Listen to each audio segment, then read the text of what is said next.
selamat sore kembali lagi di SMP Digital Fest 2022.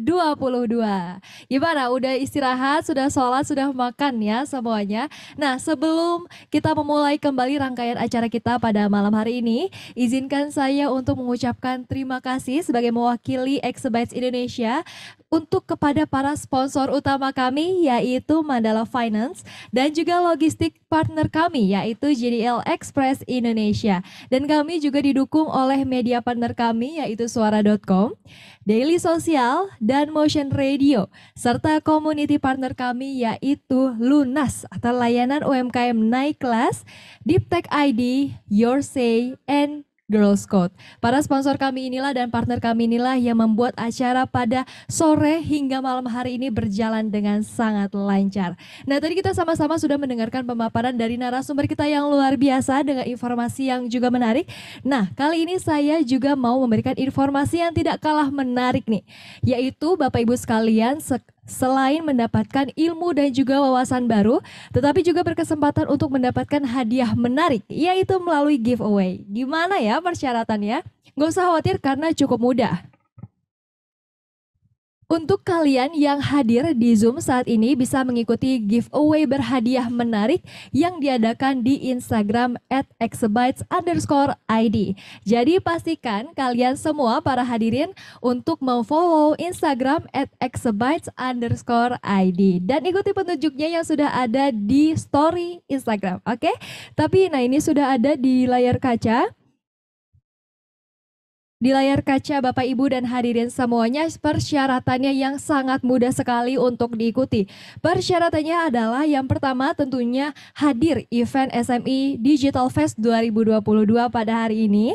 Lalu wajib follow Instagram @exabyte_id serta @jdlexpress_id.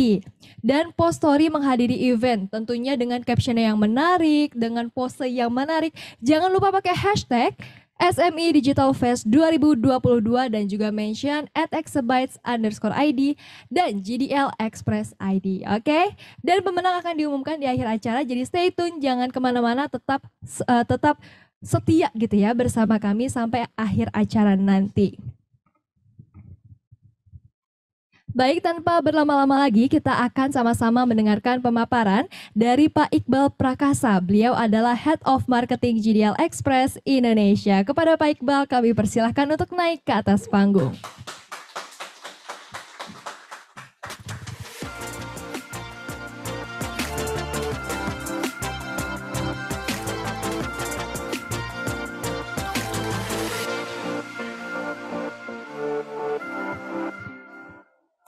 Nah, sebelum Pak Iqbal memulai presentasi pada malam hari ini, izinkan saya untuk membacakan short bio ya Pak ya. Pak Iqbal lebih dari 12 tahun berpengalaman di bidang bisnis strategi, growth marketing, dan product manager di dunia digital dan beliau ini menspesialisasikan dirinya untuk data driven dan kreativitas mendukung bisnis. Termasuk di dalamnya yaitu perencanaan strategis, pemetaan pemangku kepentingan, merancang strategi dan program komunikasi digital, pengembangan ide kampanye, memutuskan pendekatan dan saluran terbaik untuk mengimplementasikan program. Nah, untuk mengetahui lebih lanjut, Pak Iqbal akan mempresentasikan dengan tema Branding for SMEs. Kepada Pak Iqbal, kami persilahkan. Oke, selamat sore semuanya. Kita kembali lagi di sesi Exabyte di sesi sore kali ini bersama saya Iqbal Prakasa dari JDL Express Indonesia.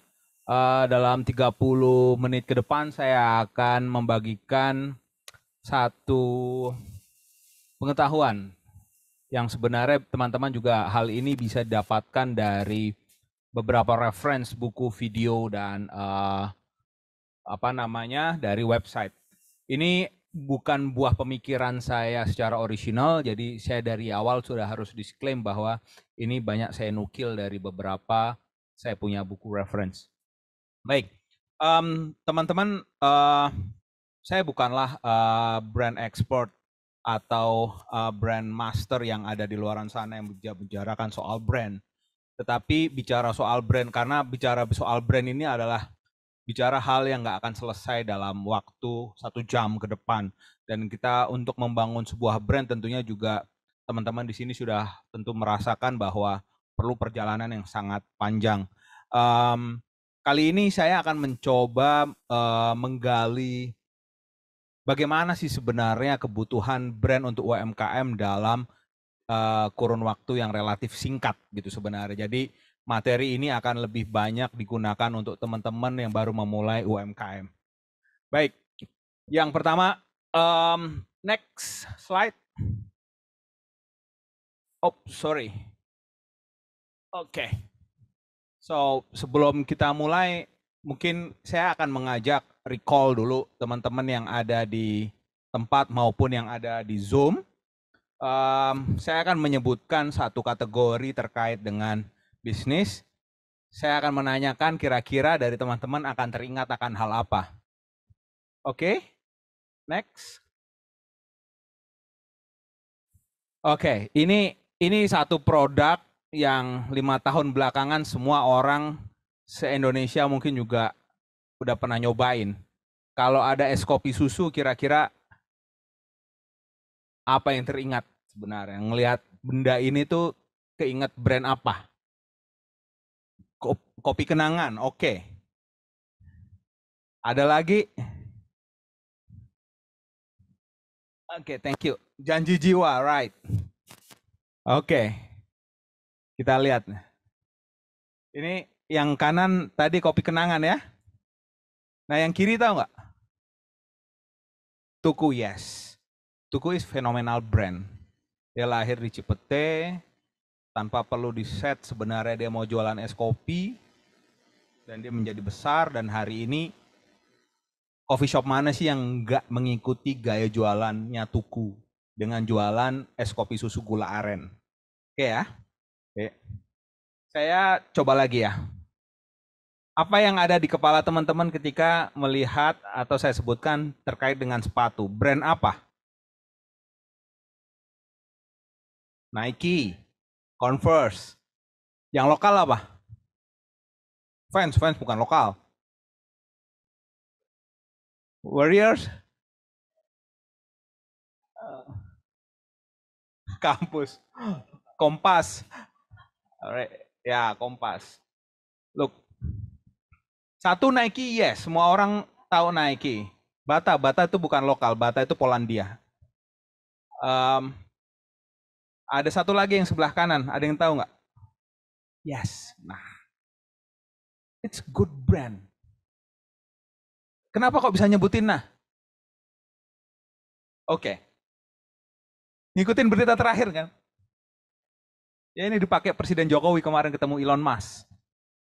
Nah, project. Ya, ini saudaranya dari Brodo. Luar biasa kalau hari ini teman-teman bisa nyebutin nah. Karena ini brand anak muda yang benar-benar cuma ngikutin tren. Kalau ini saya gambarkan Kompas, mungkin teman-teman banyak yang tahu. Karena Kompas memang banyak melakukan penetrate pada market SMEs, market anak muda ya. Nah, sekali lagi deh. E-commerce apa? E-commerce atau marketplace gitu sama aja. Pride, Shopee, Tokopedia, and of course JD.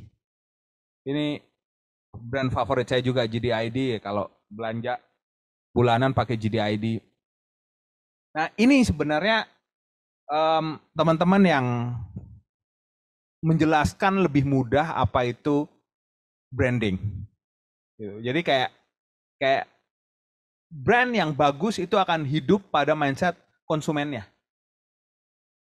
Misal, Anda pernah ngeliat brand rokok yang semakin hari semakin malam tayangannya di televisi. Yang sebenarnya ketika insight orang merokok, apakah dia akan segera berpindah dari brand yang lain ke rokok yang lain? Tentu tidak. Let's say, Anda seorang perokok dengan brand A, tapi brand B dan C itu banyak sekali iklannya. Jadi fungsi iklan dari brand B dan C itu adalah bagaimana dia bisa menanamkan di dalam ingatan orang, mindset orang terkait brand itu. Jadi ketika Anda datang ke toko untuk membeli brand A, terus brand A itu kosong, dia akan switch ke brand B. Itu harapannya sebenarnya. Nah, hari ini juga sama gitu. Kalau logistik, saya jadi JDL, saya tahu kok. logistik itu ada di tetangga sebelah, market leader dan lain hal gitu. Then it's fine. Dan hari ini kami juga sedang membangun brand kami yang baru kami rebrand dalam 2 bulan terakhir. Yang sebelumnya kami bernama GX gitu. Nah, dan kami sadar ini perjalanan yang panjang. Begitu pula juga teman-teman UMKM. Branding ini bukan hal yang mudah. Tetapi hari ini saya coba kasih tips. Paling mudah apa sebenarnya kalau bikin brand? Gimana sih supaya gampang diingat orang? Sebenarnya prosesnya paling simplifikasi seperti itu gitu. Bagaimana membuat itu menjadi mudah diingat oleh konsumen. Nah, jadi apa itu sebenarnya brand? Brand seperti saya bilang, dia akan hidup dalam mindset orang, dalam ingatan orang, di kepala orang. Artinya branding adalah satu proses mempengaruhi persepsi pada sebuah produk, layanan, atau organisasi. Gitu. Jadi kalau saya sebutkan kini ada ekstraknya, Anda akan ingat apa? Masih ingat nggak?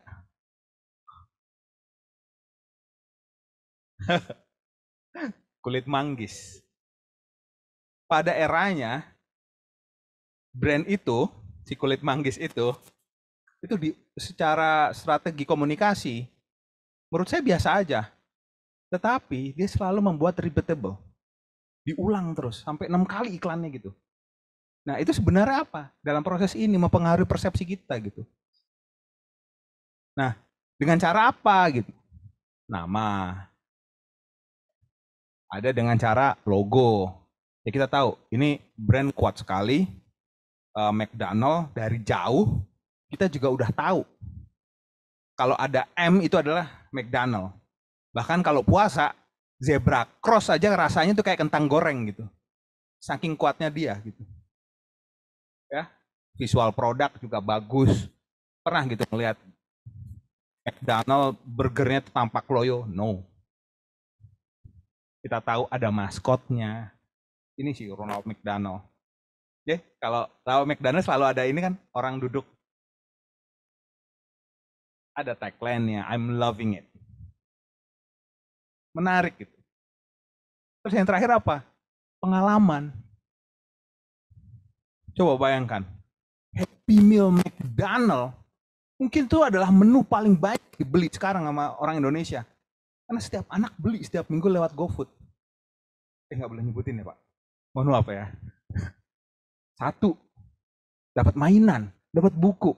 2, anak-anak yang datang bisa ada playground. Ada satu pengalaman. Sekarang kalau kita datang ke counternya ya, kita udah pakai cashless ya itu ya. Dan itu sangat cepat. Bayangkan. Ini kan kita beli satu makanan, kalau Anda mungkin beli ayam goreng pinggir jalan dengan total ratusan ribu, 200-300-an ribu, itu mikir. Cuma ayam goreng gini, bumbu kuning. Tapi di McDonald's, Anda nggak pernah kan sebenarnya memikirkan hal itu gitu. Saking kuat brandnya. Tapi kalau, mohon maaf, bicara rasa, ayo taruhan sama saya hari ini gitu. Sama ayam berek gitu. Ayam goreng Kalasan, enak sekali gitu. Tapi inilah kekuatan brand. Artinya sesuatu yang kita percaya ini adalah hal baik.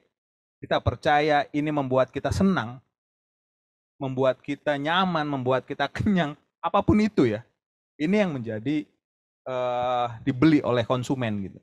Nah, selanjutnya adalah brand.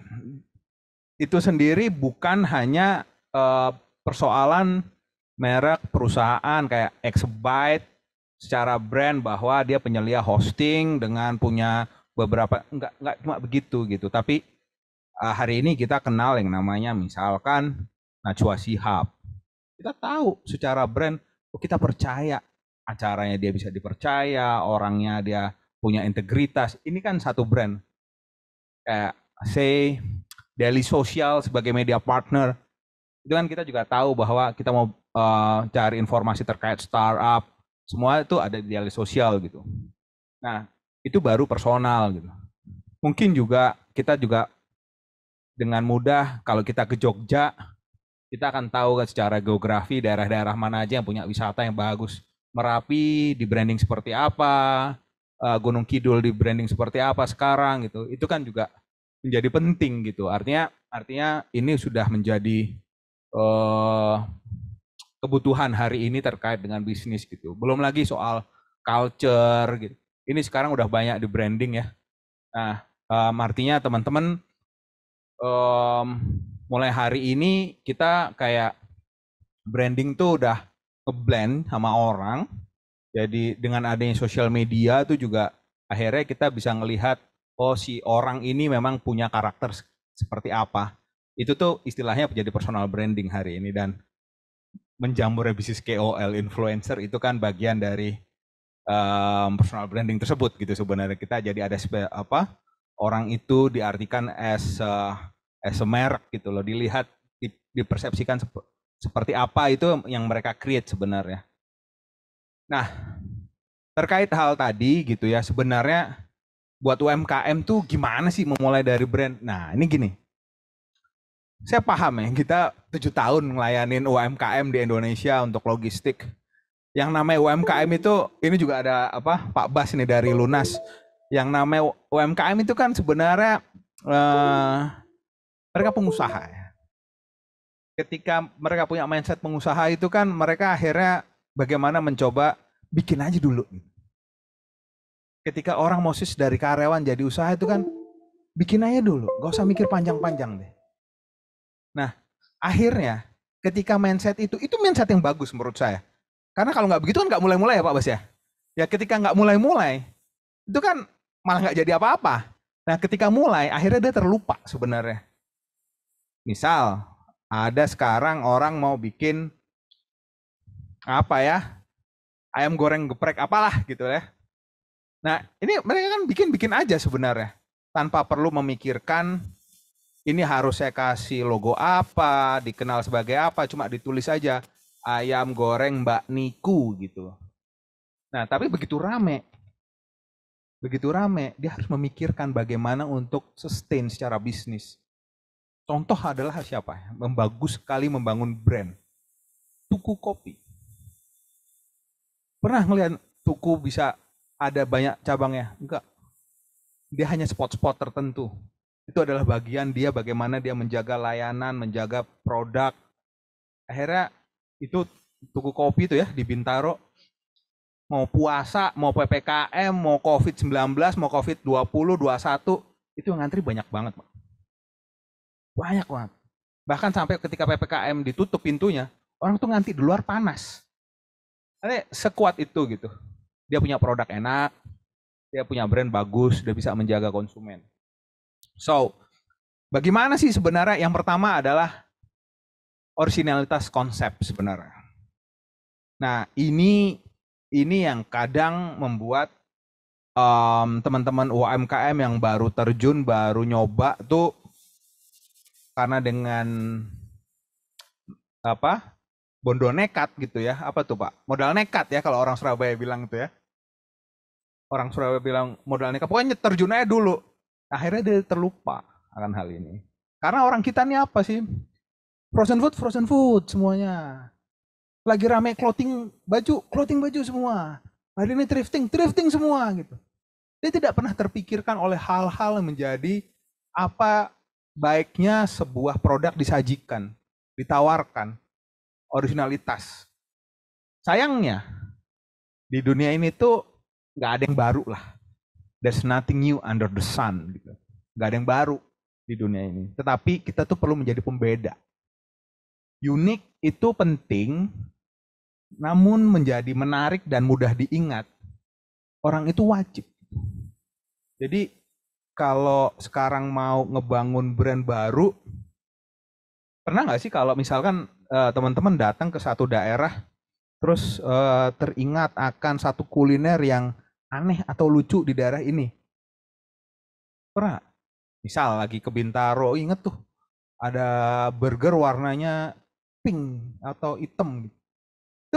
Itu menjadi sesuatu yang mudah diingat orang tuh jadi enak gitu. Ada sesuatu sign gitu. Kita lihat ya. Ada yang tahu nggak brand ini? Jogger.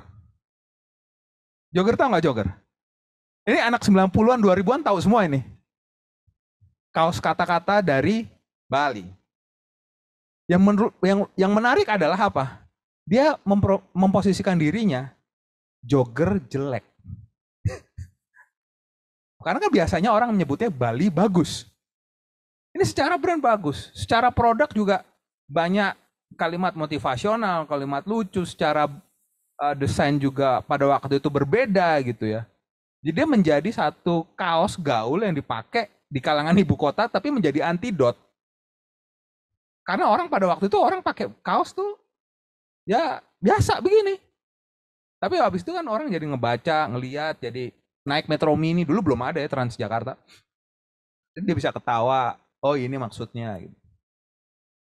Yang kedua, warung steak. Nah, ini menurut saya, ini gini, kalau kita bicara di Jakarta middle class gitu, warung steak tuh secara brand steak apaan sih gitu. Tapi yang punya, kebetulan saya kenal, sangat brilian menembak market yang tepat bahwa ada kebutuhan bagaimana mahasiswa bisa makan steak dengan murah pada waktu itu di Jogja. Dan dia bikin steak pakai tepung terus pakai nasi. Orang Indonesia banget nggak? Nggak ada karena warung restoran steak yang lain dia akan berlomba-lomba untuk memperbaiki daging. Dan se-western mungkin. Dan dia enggak. So, buat saya ini brand luar biasa dan menurut saya kayaknya juga siapa sih yang remajanya nggak pernah makan warung steak waktu kuliah, nyari murahan dan nyari promo, ya enggak? Nah, satu itu konsep. Yang kedua, yang perlu ketika kita mencoba membangun ini adalah mau nggak mau, suka nggak suka, ini wajib dikerjakan. Yaitu harus menentukan identitas brand Anda. Gimana caranya? Ini saya kasih cara mudah. Yang pertama, kenali, pahami, selami konsumen dan pasar. Yang mana adalah manusia Indonesia. Ya tetangga kita, ya keluarga kita, keluarga besar, teman sekolah, itu semua adalah market yang punya karakter, perilaku, dan kebiasaan. Contoh, Anda mau buat ice cream. Anda harus tahu menembak pasar yang mana. Pernah ada satu riset, market ice cream harus dilakukan di Pantura karena cuacanya panas. Akhirnya melakukan penetrasi, nggak laku. Ternyata ice cream bisa laku adalah pada market yang sudah mengenal kulkas. So, ini yang menjadi juga sangat penting karena manusia Indonesia itu punya karakternya sendiri. Contoh, dia lebih mengagung-agungkan konektivitas, komunitas, makanya ada Lunas gitu. Makanya orang tuh merasa sebenarnya dia ada dalam keluarga gitu loh. Orang Indonesia tuh contoh lagi senang dengan perayaan-perayaan kecil. Dia bukan tipe orang yang adventure dengan perjalanan yang besar, nggak begitu. Gitu. Buat mereka adalah loyalty itu kemenangan, door prize itu menyenangkan. Gitu. Nah contohnya juga misalkan teman-teman yang menyenangi bersepeda, sebenarnya bukan bersepedanya. Pada akhirnya adalah sarapan barengnya, benar nggak Pak? Ngopi barengnya. Nah itu yang sebenarnya juga teman-teman perlu nangkap behavior itu yang ada. Sekarang kalau nongkrong ya di coffee shop, Bapak Ibu boleh nanya, kemarin PPKM rame nggak? Dia akan dijawab rame karena anak sepeda. Sekarang pagi hari mulai akan sepi lagi. Nah ini yang teman-teman UMKM juga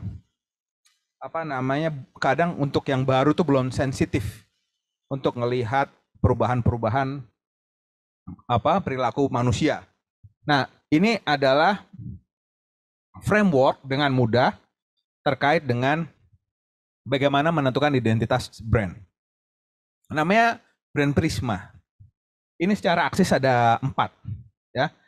Yang kiri ini adalah eksternal, yang kanan adalah internal. Internal ini lebih untuk organisasi mereka sendiri, dan eksternal ini untuk konsumen. Dan paling bawah ini adalah receiver, ini adalah consumer, yang atas adalah brand. Nah,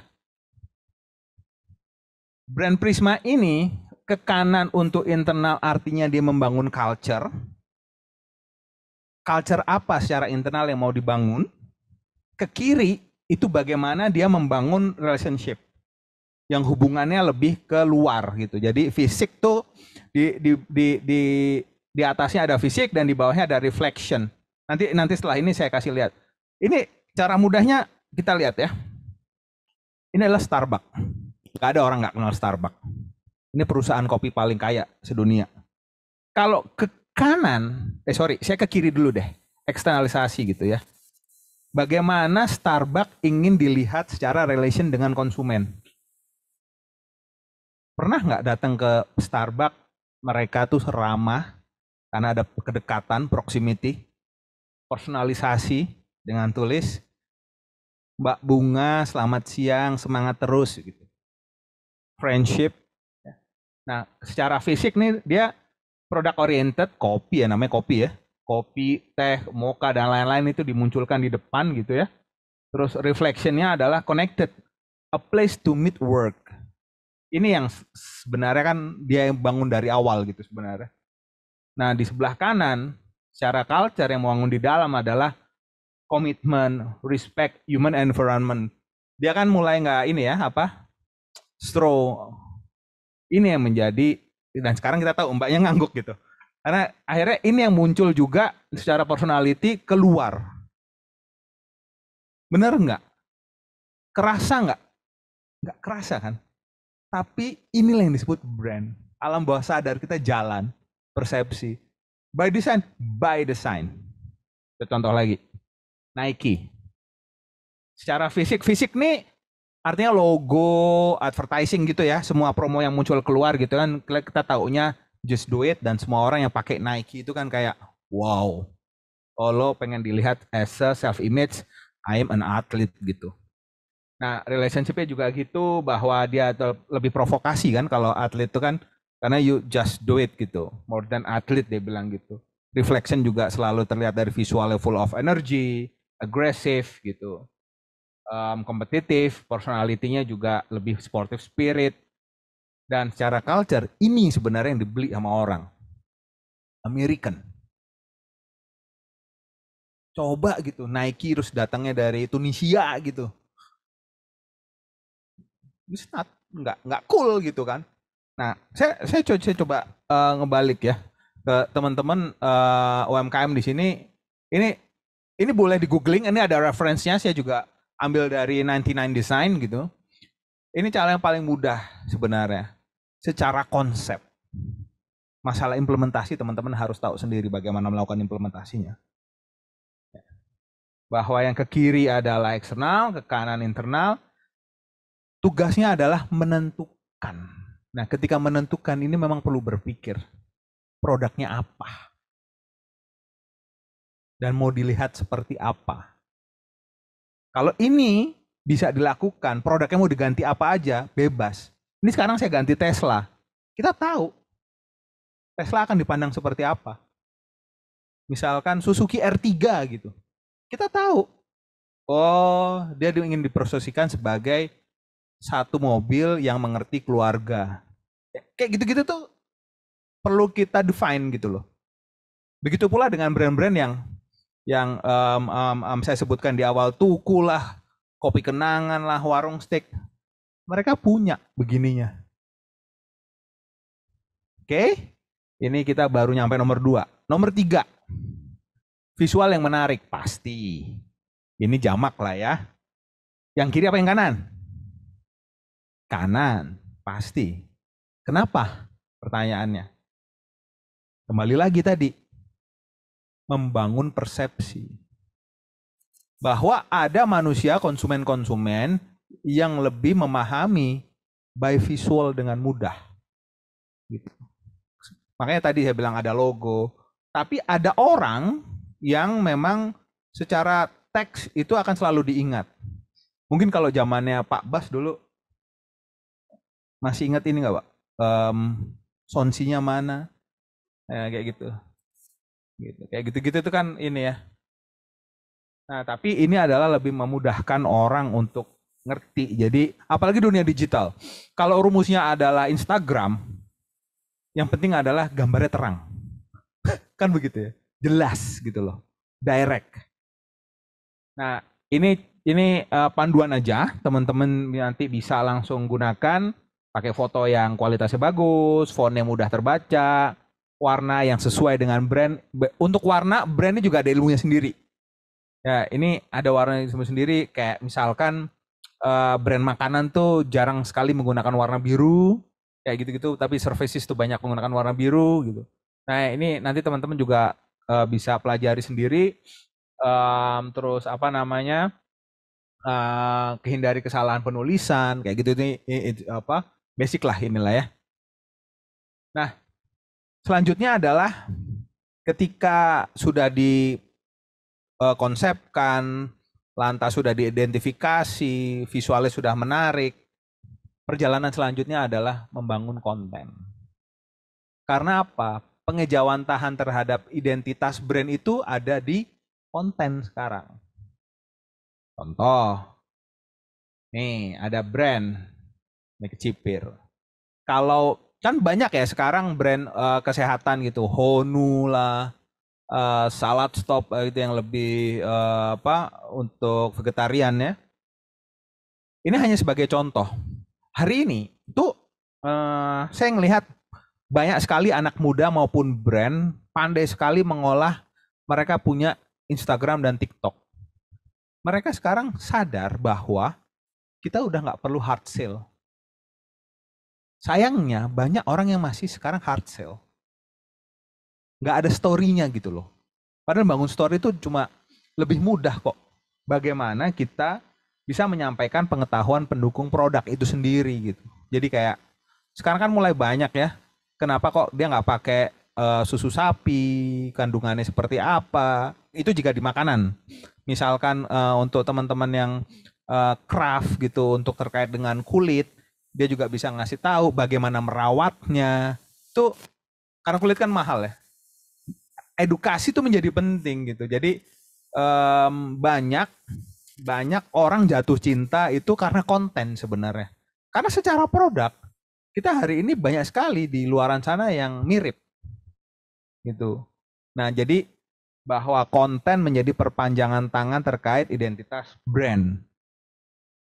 Nah, selanjutnya adalah sebagai brand baru, UMKM baru, kolaborasi menjadi penting. Syaratnya kenal dan bisa membujuk brand yang lebih besar. Contoh, ini kolaborasi gila sih. Ini terlalu tinggi ya apa untuk UMKM. Ini Justin Bieber sama ini Spotify sama Starbucks. Ini di Amerika.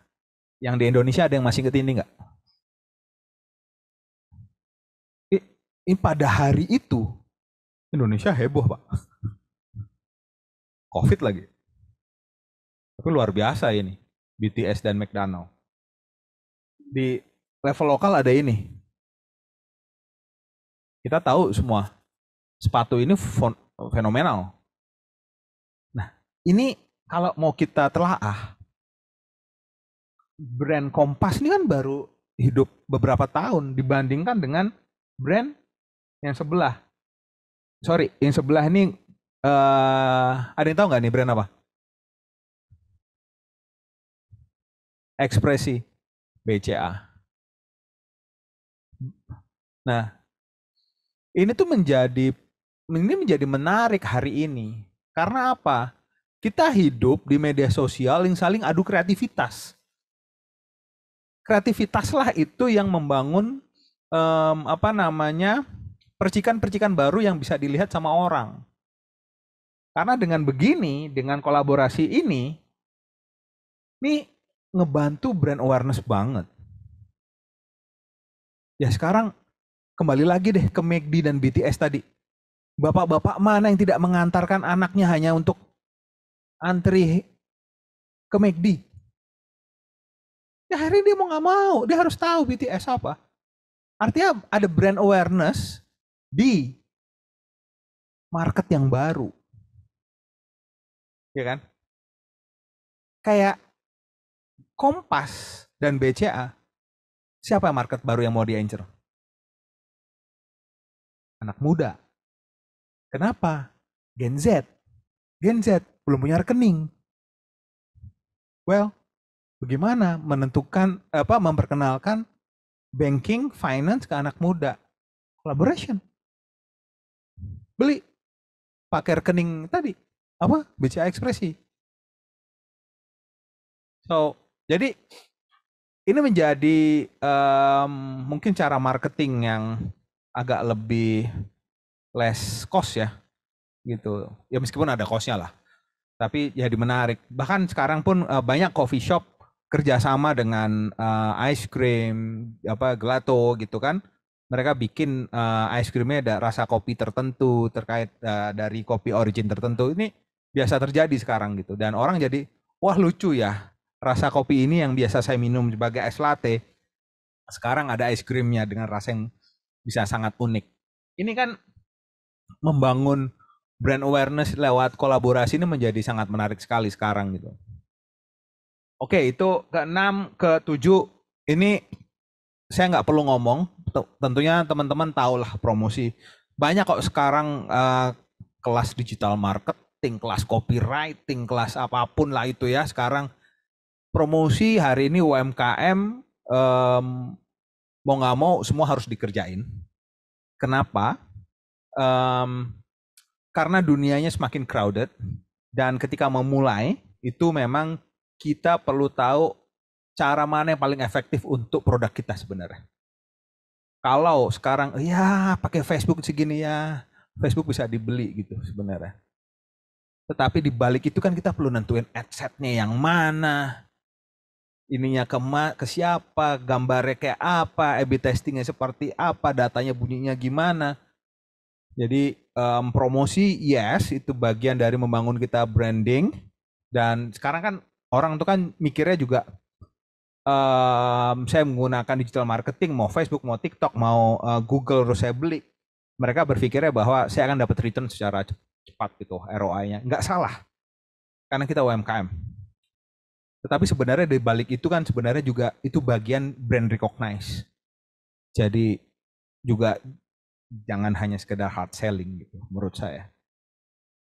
Dan banyak juga strategi-strategi marketing lama yang tetap masih bisa kita gunain, loyalty card, retention program, itu akan selalu relevan untuk brand-brand yang masih baru. Nah, ini terakhir terkait dengan yang kita perlu ngebangun brand UMKM itu pengalaman konsumen sebenarnya. Pengalaman konsumen hari ini tuh menjadi elemen yang sangat penting terkait dengan brand. Contoh, kalau Anda bisa sebutkan brand ini tidak? Taksi yang paling aman di Jakarta apa? Exactly. Karena apa? Aman itu kan satu pengalaman yang sangat mahal. Artinya itu yang perlu dibangun. Contoh lagi misalkan, Anda pernah nggak pergi dari gagal check out karena customer service-nya susah dikontak? Semua orang pernah ngalamin kayaknya. Min, dibales dong DM-nya, gitu. Nggak dibales-bales. Nah, ketika logonya benar, tagline-nya benar, wah udah semua maskotnya beres, urusan eksternal beres. Tetapi internal, bahwa kita perlu memberi pengalaman yang baik terhadap konsumen, gagal. Nggak komplit secara branding. Wah iya itu bagus, tapi coba kalau lo mau retur barang, waduh bisa setahun, gitu kan. Namanya juga lidah netizen gitu. Jadi ini menjadi pengalaman konsumen menjadi sangat penting. Artinya saya nyebutnya customer service saja lebih mudah. Implementasinya bahwa ini jadi admin, jadi telemarketing, could be anything. Tapi ini sekarang jadi penting banget. Kayak kita telat balas lama, orang juga akan sebel, cepetan balas dong. Oke, di dunia digital sekarang. Nah, selanjutnya adalah bagaimana kita bisa memberi panggung pada konsumen. Ini menjadi pengalaman yang menarik untuk konsumen. Pernah nggak di sini ada yang suka unboxing? Exactly. 1, 2, 3, 4, 5, 6, 7, 8. Oke. Pertanyaannya, pernah nggak diapresiasi? Nah. Ya. Ini mohon maaf, saya ambil di YouTube seorang KOL, dia memang saya suka ngelihat dia review meskipun saya suka cara dia gitu. Ini menjadi penting gitu sekarang. Bagaimana kita sebagai pemilik brand itu bisa memberikan panggung. Yao gitu. Kalau sudah ada yang unboxing itu kita perlu apresiasi. Ya. Ini kan satu karakter baru, satu habit baru unboxing tuh. Dulu yang ada? Enggak ada. Kenapa? Karena ada logistik hari ini yang bisa membuat cepat. Bayangkan, dulu beli barang 3 hari. Masih ingat ya Pak? Paling cepat tuh 3 hari. Terus akhirnya datanglah same day, instan. Itu kita takjub. Wow, kita nggak perlu ke toko, kita beli, barangnya 1, 2, 3 jam nyampe. Artinya itu memberi pengalaman baru. Jadi kalau hari ini gitu juga, terus beli produk Intracity, Jabotabek aja gitu ya, terus datangnya 3 hari, ya itu mah kayak kita kembali ke tahun 2000-an gitu. Tapi kalau bisa 1, 2, 3 jam, beli pagi, siang datang, sore datang, itu akan menjadi pengalaman yang menarik. Kuncinya apa? Logistik. Itu harus milih yang benar gitu. Jadi bicara soal logistik, ya hari ini kami GDL Express banyak melayani untuk UMKM Indonesia dan layanan korporasi baik delivery maupun fulfillment gitu. Jadi mungkin teman-teman dulu kenalnya GDL ini adalah GX. Hari ini kami satu keluarga dengan GDID. Secara service kita banyak menggunakan untuk COD dan CSOD pada UMKM di Indonesia. Kenapa kok ini menjadi penting? Karena kami mencoba membantu untuk UMKM reach lebih jauh di second tier city di Indonesia terkait kebutuhan logistik untuk pengiriman produk. Ini service kita mulai dari delivery, fulfillment, bahkan kita juga ngerjain tailor made. Fulfillment ini menjadi service kita paling ramai hari ini. Salah satu yang ramai juga karena ini memperpendek jarak pengiriman, lebih efisien. Jadi kalau hari ini orang kalau pernah beli FMCG pesan pagi datang siang, ini sebenarnya karena fulfillment-nya itu warehouse-nya dekat dengan rumah gitu. Ini yang sekarang lagi banyak dicari. Ini kita punya coverage ada di 33 provinsi hari ini dan 250 drop point. Hari ini sih 7 tahun perjalanan kita rebranding menjadi bagian global GDL China, pengen menjadi one stop solution untuk urusan logistik baik B2C dan B2B, mulai dari terkait dengan web store. Kita juga melayani langsung ke konsumen, baik itu juga B2B, pengiriman bulky delivery, dan B2B untuk tailor made. Ya, ini saya skip. Teman-teman kita ini beberapa klien kita punya. Nah, terus bagaimana kelanjutan terkait dengan materi yang sudah saya sampaikan? Ini baru awalan karena sebenarnya kita punya program SKSD yang nanti juga akan collaborate dengan komunitas Lunas, saling kenal siap dagang. Jadi beberapa materi terkait dengan digital marketing, strategi logistik, branding, copywriting. Ini kita masukin, kita punya YouTube dan juga ada weekly, kita punya webinar. Teman-teman bisa pantau di Instagram kami @GDLExpressID. Next kapan ya? tanggal 3 Juni kita ada webinar lagi, teman-teman free bisa ikut. Nanti tinggal pantau aja di Instagram GDL Express. Itu, dan yang terakhir, ini khusus teman-teman UMKM yang hari ini mau menggunakan layanan GDL Express, saya kasih diskon 30%. Jadi boleh, gimana ini kalau ada teman-teman UMKM mau daftar ke GDL, langsung drop di komen dengan bukti kepesertaan. Oke, jadi ini yang bisa saya sampaikan pada sore menjelang malam hari ini. Terima kasih. Tanya jawab ya? Iya, oke. Terima kasih teman-teman semuanya. Oke, baik. Terima kasih banyak Pak Iqbal atas pemaparannya, ini luar biasa sekali. Nah, ini antusiasmenya tinggi nih Pak. Sudah ada pertanyaan yang masuk. Oke. Dari partisipan di Zoom. Pertanyaan yang pertama ini bicara mengenai same day. Pertanyaannya ada dari Shalihani. Apakah GDL ada layanan kiriman same day untuk produk seperti frozen food? Oke, jadi memang untuk frozen food, khusus frozen food kita baru akan launch segera lah. Ya, jadi kita sedang prepare, nanti kita kabarin. Jadi untuk frozen foodnya sendiri belum ada sekarang ya, tapi soon, this year kita akan ada frozen food. Nanti mbaknya akan orang pertama yang kita kabarin juga kalau udah ada. Oke, kita tunggu kabar baiknya ya Pak ya. Oke. Nah, pertanyaan yang kedua nih Pak dari Manli Suwandi. Pertanyaannya adalah, Bapak Iqbal, bagaimana mempertahankan branding produk yang kita miliki di tengah banyaknya pesaing bisnis yang mempunyai produk yang sama? Nah, itu dia tadi saya bilang. Kalau bicara produk, itu akan banyak yang sama. Kayak ayam geprek kan juga semuanya sama toh, gitu. Akhirnya inovasi menjadi pembeda, kreativitas itu yang sebenarnya akan selalu dilihat sama orang. Sama juga kayak es kopi, mohon maaf, kembali lagi, semua sama, gitu. Tetapi sekarang kita tahu beberapa coffee shop itu, kalau di bulan musim panas dia akan membuat es kopi dengan campuran bahan yang lebih segar. Kalau di musim dingin dia akan membuat kopi hangat yang model apa gitu.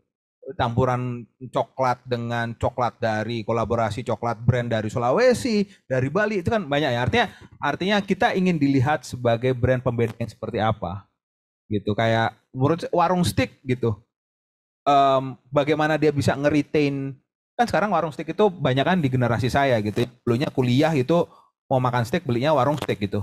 Tetapi generasi yang paling bawah, di misalkan keponakan saya, anak saya gitu, sekarang mereka datang untuk beli french fries keju yang bukan nature warung steak, atau cuma sekedar beli yang lagi tren nasi kulit begitu. Nah, ini artinya sebenarnya inovasi itu penting ya, dan perlu konsistensi.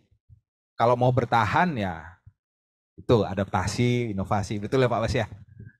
Ya ini secara teori, tetapi teman-teman prakteknya memang mungkin berat gitu ya.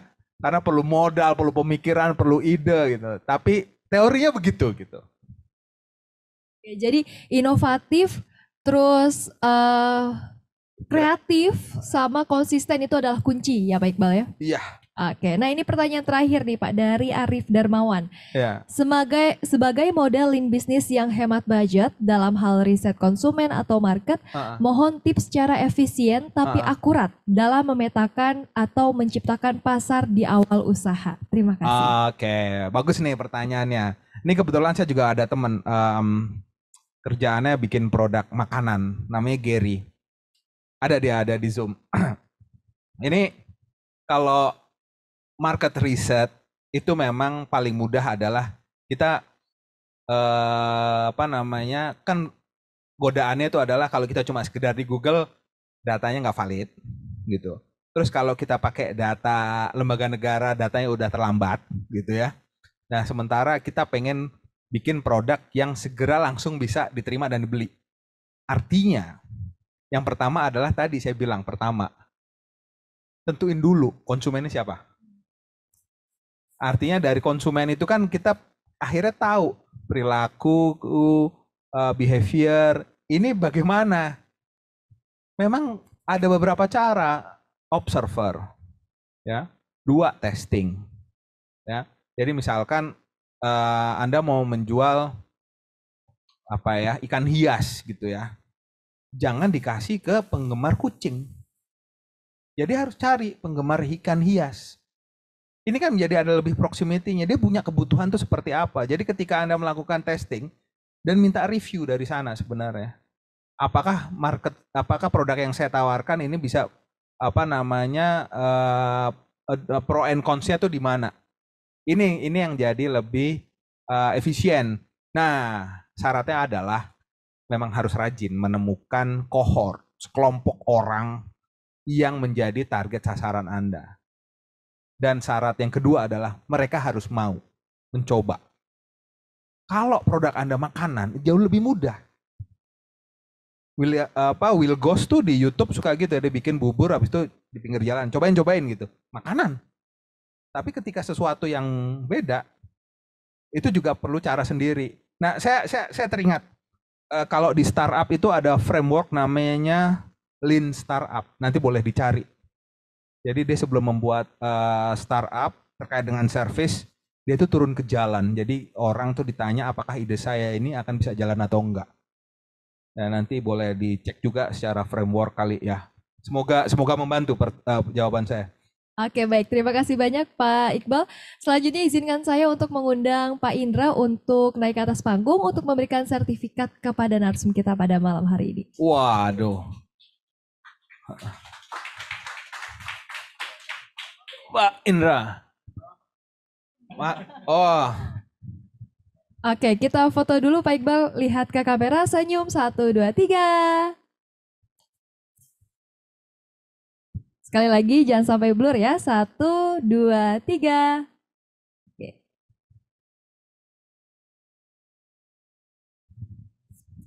Oke, mantap. Sekali lagi terima kasih banyak Pak Iqbal atas ilmu barunya. Ini semoga bermanfaat untuk para partisipan di rumah.